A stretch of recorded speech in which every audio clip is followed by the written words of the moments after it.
Hello, unicorn. She is back. She is ready. I know. I've been gone for a hot moment. I've been gone for a couple of months, okay? Look, it ain't my fault, okay? The universe told me, Tiffany, you need a job. So I had to get a job because I couldn't live my life to the fullest potential with no income. I couldn't live the life I wanted on a budget, you know? I mean, don't get me wrong, I don't want to work. But for me to be my fabulous self, I got to work. So I was forced into it due to circumstances beyond my control. I had to go get a job. So that's where I've been for the last couple of months, working. Do I still have a good job? Yes. But I was missing my found family on the YouTube.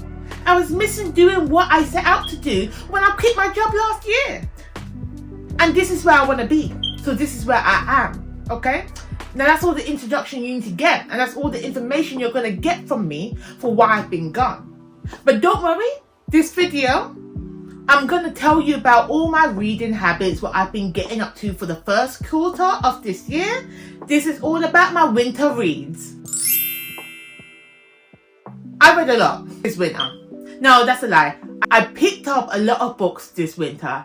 I DNF'd quite a few of them because they weren't vibing with me. They weren't up to the challenge of satisfying me. Angelica got bored. I got bored. They had to go. So we're not going to talk about my DNFs. We're just going to talk about the books that I did read and I did finish. My highlights and my lowlights, okay?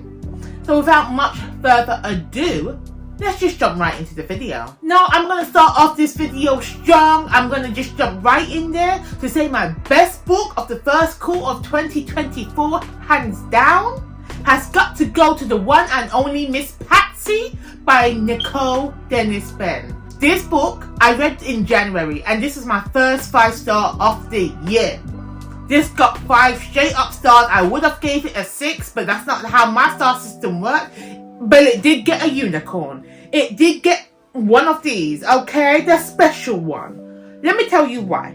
Let me give you the reason why this book got the best book of the year. So Patsy is about a woman in Jamaica. She has a baby, 5-year-old daughter, and she's not happy with her life. She wants something more. She's not happy. She wasn't ready for motherhood when she got pregnant, but she had the baby. I believe it was out of duty. I don't know. She had the baby. She's not happy with her life. The woman that she's in love with, her best friend, has already left the island, has already made something for herself in New York City. So Patsy's just like, you know what? I'm not happy here. My best friend's gone. Let me go on to New York to find her and find my happiness. So what does she do? She gets up and leaves her baby and she goes off to New York to find happiness. Now throughout the book, you're thinking, Patsy, why did you do that? You left for selfish reasons. You're not even sending anything back home to your child to help care for her. You're just out there living your life. But as the book goes on, as it progresses, you understand her reasons for leaving her daughter. At the end of the book, you understand her. You understand your girl. And you feel for her. You may not agree with her action, but you understand them. And that's why I love this book. I read 2 of Nicole Dennis's books back to back. I read Patsy and I read Here Comes the Sun. The Patsy is mentioned as the best book because that's the book I read first. But don't get me wrong, both of these books are fantastic. Now I'm not going to get too much into my thoughts on both of them because I'm doing a whole separate video of my review of these 2 books. But just so you know, Patsy wins. Hands down, best book of the first quarter for me. Congratulations, Nicole. You've got a fan. Now, my most surprising book of the year, and this was a book that I didn't expect to like as much as I did. I had no hopes of enjoying this book. I was just a little bit intrigued by it. But it blew me away, okay? The most surprising book of the first quarter of this winter 2024 goes to The Wager. This is a non-fiction book by David Gran, by David G. It's got a non-fiction by David G. Now this book, as I said, it's a non-fiction. It's about a shipwreck. No, not a shipwreck. Back in the day, 1700s, where the age of sailing was going on, we have a British ship that goes sailing, gets lost at sea, gets marooned somewhere, Ain't nobody in the living room knows what happened. Couple of years go by, they've been missing, written off, been dead. Then, all of a sudden, out of the blue, after a couple of years, I don't know if it's 2, 5, 10, I can't remember the number, survivors get washed on shore. Okay? Survivors come back and they're telling their story of how they survived all this time being shipwrecked somewhere in the middle of the ocean in a desert island. And they become famous, you know? Everybody in society wants to know their story. 6 months after these survivors get washed up, another group of survivors from the same shipwreck comes and says, hold on a minute. They're not the heroes, we are.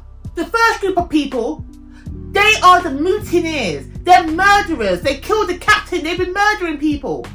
So now, everyone's like, what's the truth? What's going on? Now, this is where the Wager comes in. Because the Wager tells us the story of those vital months or years or however long they were stranded, what really happened. Okay? And this is a non-fiction, so everything that is being told is factual. It's not historical fiction. It's a non-fiction. And the way that David G. writes this book, I thought I was watching a movie. I thought I was watching Pirates of the Caribbean, but with more facts and less fantasy. It was brilliant, you know. And to this day, I still don't know whose side am I on. Because would I be killing people to survive? Maybe. I don't know. I've never been in that desperate situation. But it had me questioning my morals. Morals or morals? The same word, the same meaning. It had me questioning them. The Wager, I loved it. And I love my pirates. You know I love my pirates. And this gave me the pirate feeling. It gave me seafaring feeling. If they made this into one of them Netflix, made-for-TV, docudrama situations, I would definitely watch it. Brilliant book. Now, we're going to bring it down. Those are my highlights. We're going to bring it back down to some of my lowlights of this winter. Okay?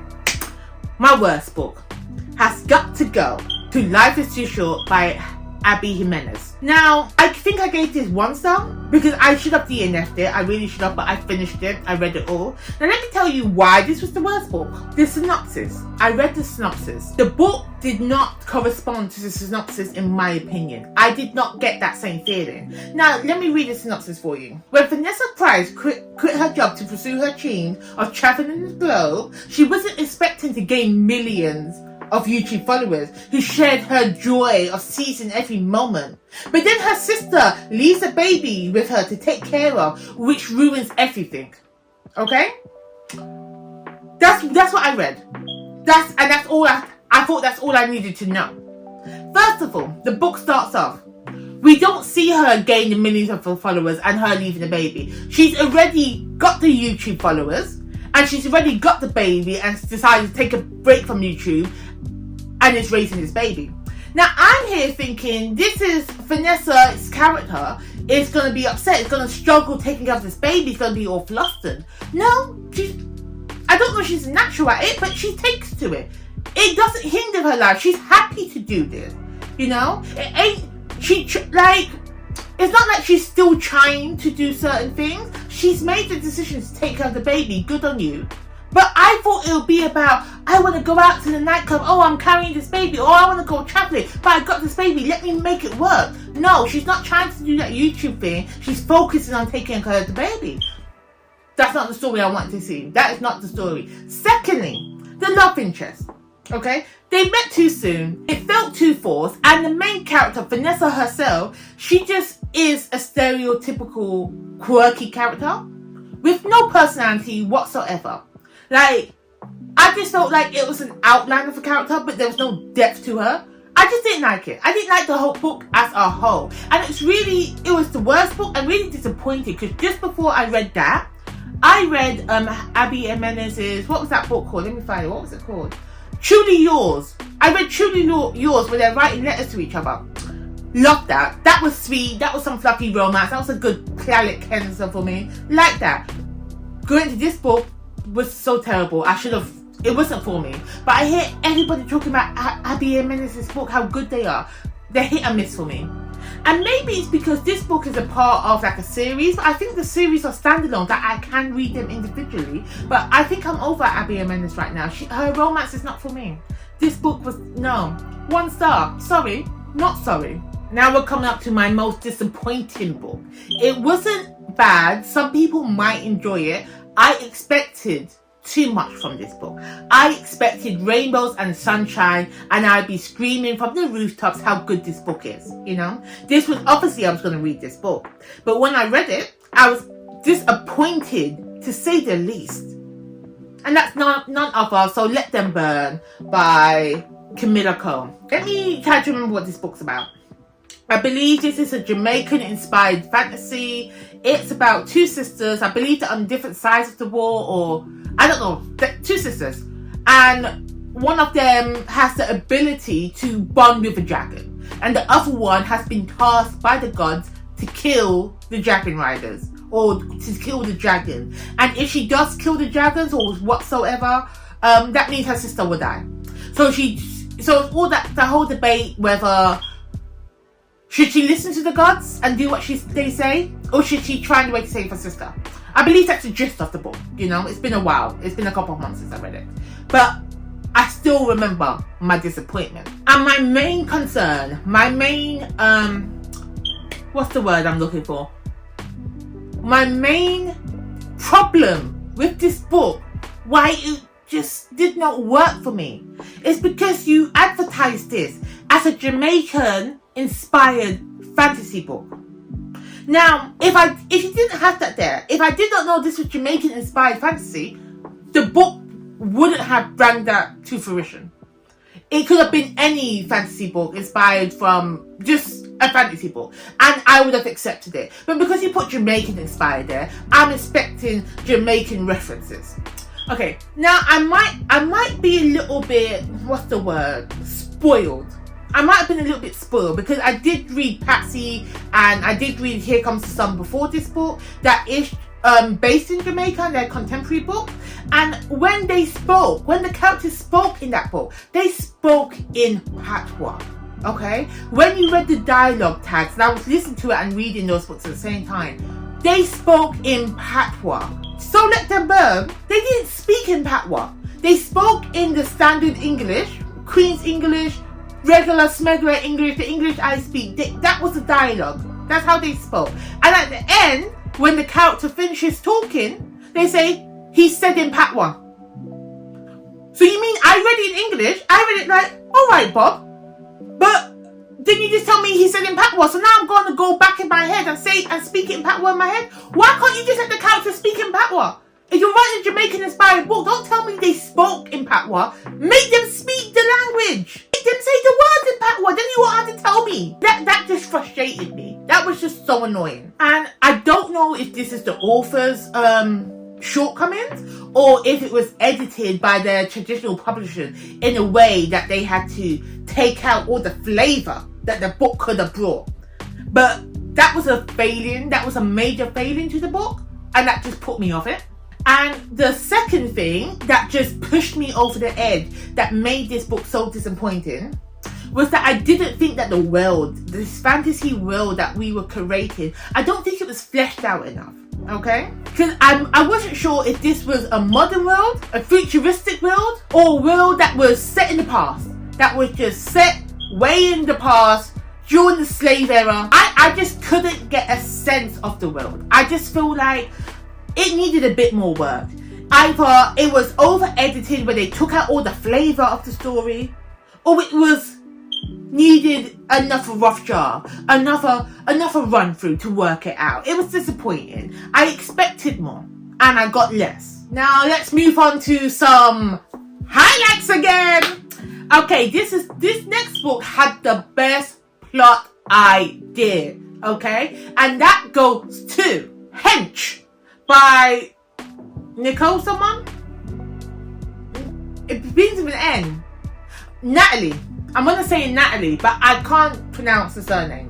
But it's on the cover, so it's fine. So, Hench is basically a superhero. It's not a superhero book. It is a supervillain's origin story book, okay? Now, I didn't know it was a supervillain origin story when I started reading it. I just read that Hench were for people who like the TV show The Boys. And you know, I love me the boys. I love me that show. That's brilliant, okay?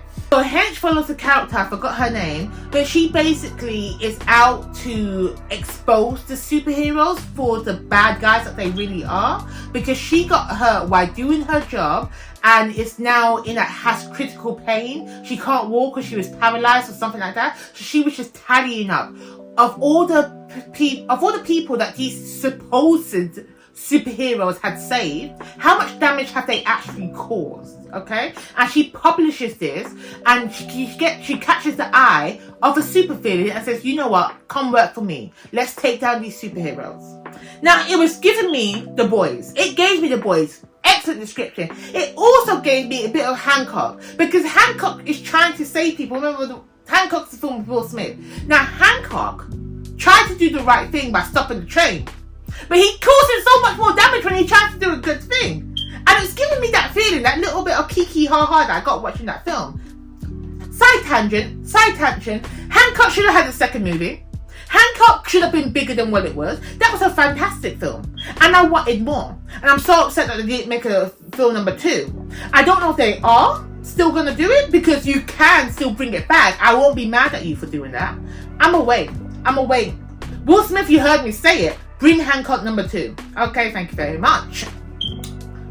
Back to Hench. So Hench worked so well, the plot idea worked so well, because I did not realize this was the main character's, her origin stories, okay? I just thought I was going along for the ride. But it turns out she's exposing the feeling, she's exposing the corruption in this superhero story, you know? And then it gets me questioning, who labeled these guys as the baddies? Why are they super villains? Just because they're going against the status quo? No, thank you. And it makes me question myself. I don't think I could be a superhero. I don't think I could be. I feel like I fit more with what you consider a super villain, because I'm a selfish person, let's just be real. I ain't trying to save a whole bunch of people. I mean, if it's a quick, easy thing for me to do, yeah, I'm gonna save you, but I have to go out my way and be nice about it. I'm sorry, that's not for me. So I just resonated with this book. I loved it, you know? And then it made me feel more human, because I'm not the only one that thinks that way.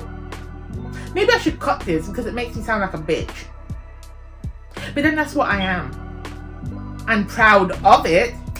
Now, the worst plot idea, and also one of the most lowest rated books I gave this quarter, has got to go to Everybody Ain't Your Friend by Tanisha S. I want to say name begins with an S. Tanisha Stephen? No, Tanisha S. Let's just go with Tanisha S. Sorry, I forget the last time. I didn't write it in my notes. Oops. I don't know if this is the worst plot idea. I think it was an okay plot idea, but the worst execution of a plot idea. Let's put it that way. So this book follows a woman who has been in a long-time relationship with this guy, and she has 2 other best friends, okay? And then she finds out early in the book that her boyfriend, the love of her life, the man that has just proposed to her, has actually cheated on her, had a one-night stand with one of her best friends, and her best friend feels this to say, comes in and says, look, I slept with this man, I'm carrying his baby, so now you 2 are broken up and this is my man now. That's what the best friend said to her. And he's like, how could you do this to me? You're my friend. And she's like, the only reason we were friends is because I wanted to get your man. So, okay, I'm interested. I'm just like, what's this dynamic? The book itself was not a good book. But did I enjoy reading it? I kind of did, because it was a messy book, and I enjoy reading mess. However, the book had too many twists and turns, people betraying. It's like you had an idea, a concept, and you had another idea, and you had another idea, and you just meshed it together in one. Like, there was too many ridiculous things that happened in this book that was so over the top, and it was just so, and I don't know if this happens to people in real life, that people can relate to the story, but I just thought that too many bad things were happening to this character. You have they're good concepts on their own, but meshed together in one book. It was ridiculous. So I'm going to ruin it for you. I'm going to ruin it. If you don't want to hear it, just close your eyes and close your ears. So, first of all, the best friend slept with the boyfriend, and now she's pregnant, and she's just like, I was never your friend, I just want your man. Fair enough, that hooked me, I like that. Then then the best friend, the one that slept with the man, let's call her Becky. I can't remember the name. So Becky's pregnant with the boyfriend's baby. So then my girl, the main one, says, oh, we're over, I'm so upset. Let me go and, Stella, get my groove back. Let me bounce back. So she sleeps with one guy, and then she's just like, oh, I'm still not over my ex. So she goes back to the ex, and she sleeps with him too. Turns out she's pregnant too. So now they're both pregnant, okay? But the main girl, I'm going to call her Shasha. No, I can't say that. I'm going to call her Stacy. So Stacey's pregnant with twins, and Stacey don't know who the baby daddy is. Okay, so that she's got. So now, best friend's pregnant with your boyfriend's baby, and you're pregnant and you don't know who your baby daddy is, boyfriend or your one night stand guy. Okay, so that's the story so far. That drama.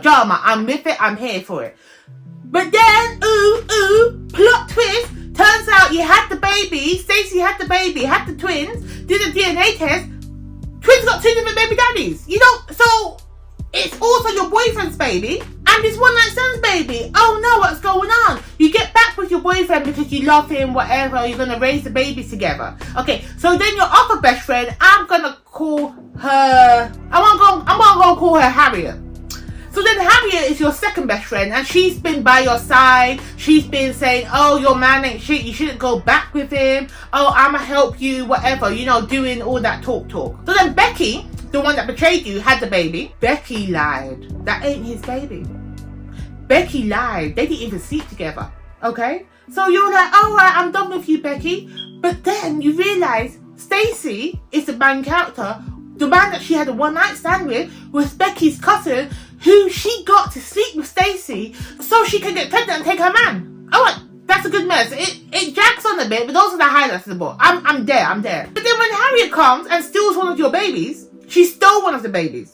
She stole one of your twins because she's jealous of you, because you're always winning and she sees you winning. First of all, she was happy for the fact that your man left you, and she was happy for the fact that you was pregnant and you didn't know who your baby daddy was because your life is a mess, and Harriet was thriving off your dismay. She stole your baby, but she stole the wrong baby. She wanted the baby. Everyone wants your man. Basically, everybody wants your man, and all your friends are betraying you. So basically, the book was a bit of a mess. It had too many plot directions, too many plot points, and I was reading that. I thought it was a bit ridiculous. The book was messy drama-wise, which I love. I love a messy drama, but it was also messy concept-wise, writing-wise, plot point-wise, pacing-wise. It needed another draft. It needed another read-through and a bit of a polish. And I just didn't like it. So the best new author that I read for this quarter, for the first month, from January to March, has got to be Nicole Dennis Benn. Because I read 2 of her stories, and they were both 5-star reads for me. Okay? So there's a whole video review of her books coming soon, so keep an eye out for that. But she wins. She's a winner. The best cover of all the books that I read, I've read, has got to go to Room City. Now, this book, I was lukewarm on. The first half, I was there, I was with it. Then when the twist revealed itself about... Oh, wait. I shouldn't tell you what the twist is. But when you understood what the actual story was with the twist, I didn't resonate with that. I didn't enjoy that. But the cover, really, it drew me in. This is why I picked up this book. And I read what the synopsis was.